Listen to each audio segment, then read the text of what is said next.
Voilà, nous sommes encore devant votre petit écran. Nous sommes en train de continuer cet enseignement béni sur les dons spirituels. Nous venions de parler sur les deux premières catégories. Nous avions parlé sur la catégorie des dons de communication. Suivez nos émissions, vous allez les rencontrer. Nous avions parlé sur trois dons de communication. Donc, les dons euh, de parler en langue, interprétation de langue, dons de prophétie. Les détails sont dans la cassette précédente. Et nous venions tout à l'heure là de parler sur le don de révélation. Et c'est sur ce, je voudrais encore poser des fondements avec plusieurs exemples bibliques afin que les troupeaux du Seigneur comprennent comment le Saint-Esprit a déjà doté l'Église de plusieurs euh, qualités, capacités même, afin que l'Église comprenne. L'Église a été affaiblie par le manque d'enseignement et c'est pourquoi il y a plusieurs faux frères et faux enseignements et c'est ce qui pousse les gens à aller adorer Baal ou adorer le veau d'or dans l'église. Un jour, nous allons parler sur la différenciation entre Moïse et Aaron. Aaron a apporté le veau d'or dans les camps. Ils ont créé un autre Dieu et ils l'ont adoré en lieu et place de respecter les tablettes de Moïse. Voilà pourquoi, par la grâce de Dieu, nous sommes en train de rétablir les tablettes de Moïse afin que nous puissions être affermis selon le plan de Dieu. Nous parlions sur les dons spirituels et la deuxième catégorie, nous parlons sur les dons des révélations. Nous avons dit ceci, qu'il y a trois dons de révélation. Il y a les dons des paroles de connaissance, paroles de sagesse et les dons de discernement des esprits. Ce sont des dons de révélation. Pourquoi? Parce que ce sont des dons qui révèlent. Les dons de connaissance révèlent ce qui est caché, ce qui est non connu et ce qui viendra. Ces dons révèlent ce qui est caché, ce qui est connu et ce qui va venir. Donc c'est un don agissant dans trois dimensions. Nous avons vu ça avec le Seigneur Jésus dans Luc, dans Jean chapitre 4, à partir du verset 18. Jésus-Christ rencontre la femme samaritaine quand les apôtres étaient allés chercher le pain. Lui aussi mangeait son pain parce qu'il a dit, mon pain se fait la volonté de Dieu. Donc cet homme, bien qu'il était affamé, mais en même temps, il était affamé spirituellement pour faire la volonté de Dieu. Alors, en parlant avec la femme dit, voilà, toi tu es plus grand que notre père Jacob. Il dit, bon voilà, c'est lui qui boira des monos. Nous connaissons l'histoire. Alors Jésus-Christ commence à donner de l'eau à la femme. La femme était habituée aux semences d'hommes, mais elle avait devant elle pas un homme normal, parce que dans la projection prophétique de comprendre, Jésus-Christ était présenté à la femme comme le l'époux parfait, le septième époux. On va en parler plus tard. Alors Jésus dit à la femme, quand la femme a dit donne-moi de cette eau pour que j'en boive, il lui dit, tu as eu cinq maris. Là, c'est le passé composé. Tu as eu cinq maris. Donc, Jésus révèle le passé de la femme. Jésus-Christ devient le miroir et la femme se voit confrontée à quelqu'un qui connaissait son passé. Parce que cela était des signes de reconnaître un vrai Messie, un homme de Dieu qui viendrait de la part du Seigneur. Il dit, tu as eu cinq maris. Et le mari avec lequel tu vis n'est pas ton mari. Le passé, le présent. Et dans le verset 23, Jésus dit à la femme, le temps vient, et il est venu, où les vrais adorateurs adoreront le Père en esprit et en vérité. Donc on voit les trois dimensions du don de connaissance. Le passé, tu as eu cinq maris. Le présent, tu vis avec quelqu'un qui n'est pas le tien. Et le temps viendra où la vraie adoration sera établie. Les dons de connaissance agissent en trois dimensions, nous avions dit ça. Et en même temps, les dons de connaissance, nous pouvons le synthétiser en juste un mot. C'est un don qui exprime ou bien qui révèle le quoi. C'est un don qui révèle le quoi. C'est un don qui nous aide à révéler le quoi. Alors, un second don de révélation, c'est les dons de sagesse. Gloire soit rendue à Dieu. Les dons de sagesse, c'est un don solution. C'est un don qui nous aide à solutionner nos problèmes. C'est un don par le Saint-Esprit nous aidant à... Quelles sont les voies et moyens dont Dieu aimerait que nous sortions du problème? La parole dit, invoque-moi, je te répondrai et je t'annoncerai des choses cachées dont tu ne connais pas. Les problèmes qui nous entourent ont une solution. Jésus-Christ, il est la clé qui ouvre toutes les portes. Jésus-Christ, il est le comprimé qui guérit toutes les maladies. Et tout problème a un nom. Et le nom par lequel tout problème fléchit, c'est le nom de Jésus. Donc, la sagesse de Dieu, manifestée en Jésus-Christ, par Jésus vint le Saint-Esprit. Par le Saint-Esprit est venu 9 dons du Saint-Esprit. Et nous sommes ici en train de décortiquer sur la catégorie des dons de révélation. Et le second don de révélation, c'est le don de sagesse. C'est un don qui nous révèle le comment. On a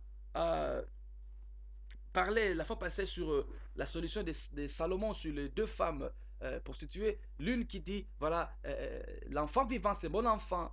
Et l'autre qui dit, c'est aussi mon enfant. On connaît l'histoire. Mais nous voulons aussi ajouter un autre exemple. Ici, nous sommes dans 2 Rois chapitre 2, à partir du verset 19. 2 Rois chapitre 2, verset 19. Nous voulons voir un autre aspect dans les dons de sagesse. La Bible dit, les gens de la ville dirent à Élisée, voici le séjour de la ville est bon, comme le voit mon Seigneur, mais les eaux sont mauvaises et le pays est stérile. Il dit, apportez-moi un plat neuf et mettez-y du sel, et il le lui apporta.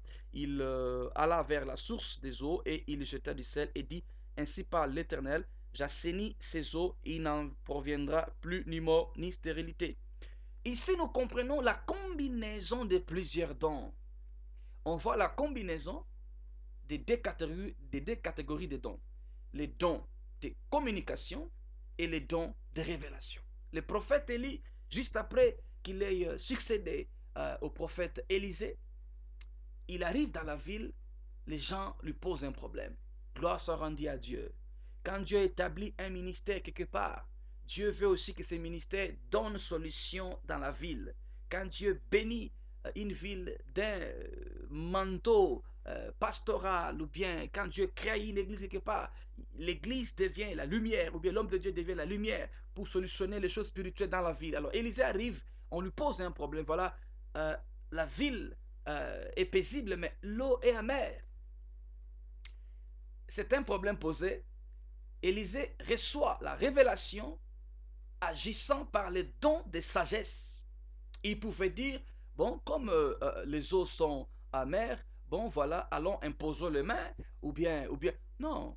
Dans les dons de sagesse, c'est Dieu qui agit dans ses manières. Dieu a ses manières. Dieu a ses manières. Nous pourrons même comprendre plus tard, dans la pratique de guérison de Jésus, il a utilisé les dons de sagesse. C'est dans la sagesse qu'il avait de Dieu qu'il a eu soit à imposer les mains aux aveugles, ou bien à mettre de la boue, ou bien. Dans cette diversité de pratiques pour atteindre les guérisons, il a utilisé les dons de sagesse. On en parlera. Alors, ici, nous comprenons le prophète Élisée utilise les dons de sagesse, recevant la sagesse de Dieu. Il dit, amenez-moi un plateau et du sel. Il a pris le sel, il a mis ça à la source. Ça, c'est un don de sagesse. La sagesse de Dieu. Il a amené la vie à la source.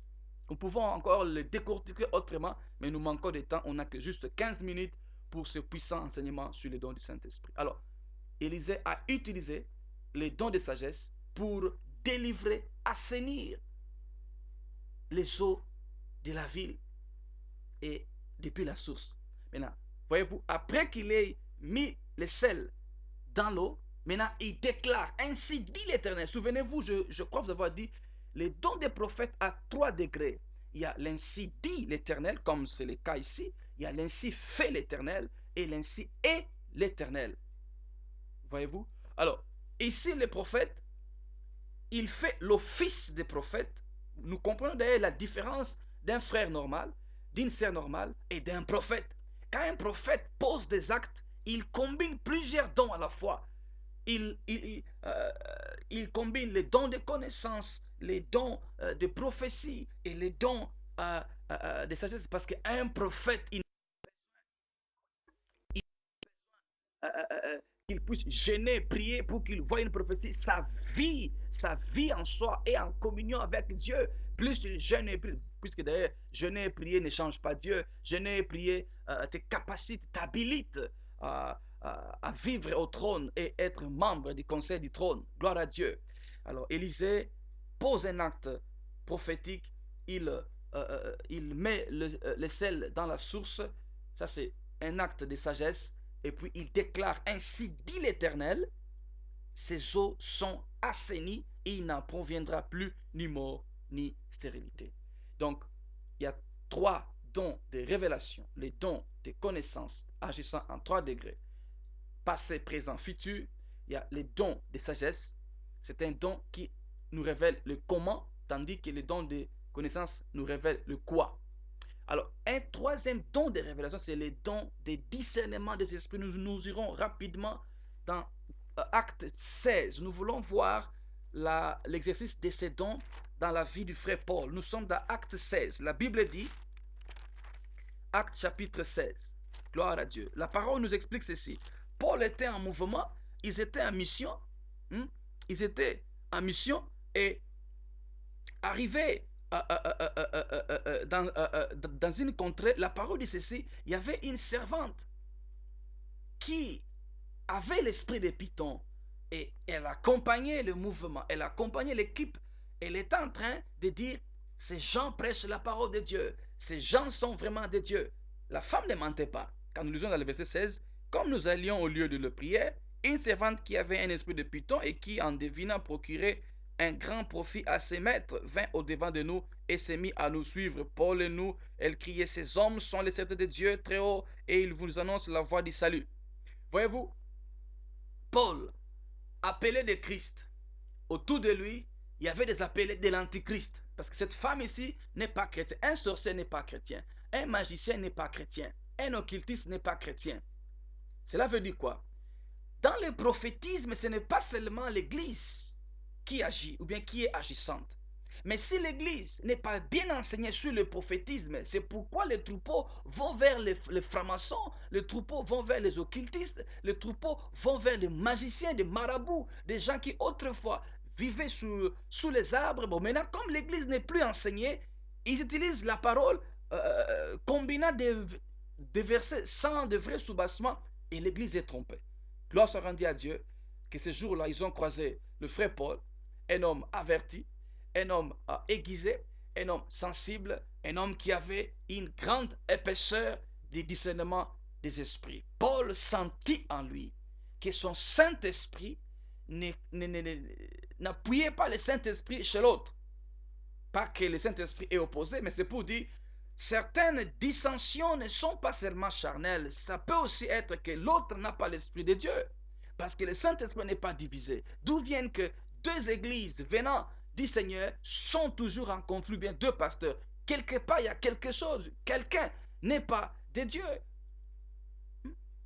Comment il peut y avoir que 2 femmes se querellent d'un enfant vivant? Donc, une est en train de mentir. Alors, Paul sentit en lui, il a discerné, comme nous avions dit, les dons de discernement des esprits, c'est un don qui nous révèle les qui. Ça révèle le sujet. Ça révèle quel esprit qui est derrière telle action. Quel esprit est derrière tel mouvement, tel songe, telle prédication. Celui qui prêche n'est pas forcément venant de Dieu. Le diable lui-même est un bon prédicateur. Souvenez-vous, dans Luc 4, le diable amène la parole.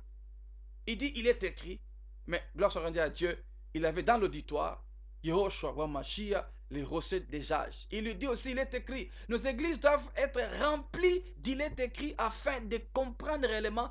Plusieurs ne sont pas de Dieu. Cette femme est l'image des prédicateurs qui ne sont pas appelés de Dieu, mais qui parlent soi-disant des choses vraies, mais leurs sous-bassements, leurs racines ne sont pas vraies. Paul a répliqué, a chassé cet esprit et la femme était délivrée. Donc, Paul a utilisé les dons des discernements des esprits. Nous devons discerner quel esprit qui parle et qui agit. Que le Dieu que nous servons bénisse nos églises. Bye bye.